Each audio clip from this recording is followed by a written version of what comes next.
Он основал Чувашский драматический театр, написал множество сценариев, снял первый чувашский фильм. В этом году в республике отмечают 125 лет со дня рождения Иоакима Максимова-Кошкинского. На вечер воспоминания в Чувашском драматическом театре собрался полный зал.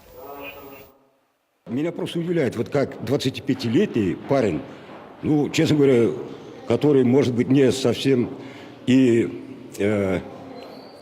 оформился еще, как личность, он заложил фундамент вот этого театра, что театр должен работать для своего родного народа, то есть заложил, каким должен быть театр, его цели.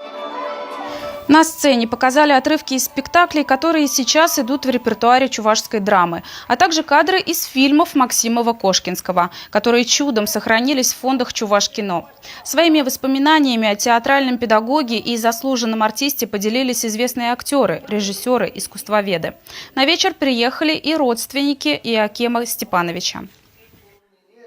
Я благодарен организаторам, что так высоко оценивается труд, достижений, талант нашего знаменитого предка, который для нас, для родственников, является просто дядей Иоакимом. Великое оно всегда видится издалека. Для нас он близкий человек, которого все любят, все гордятся им.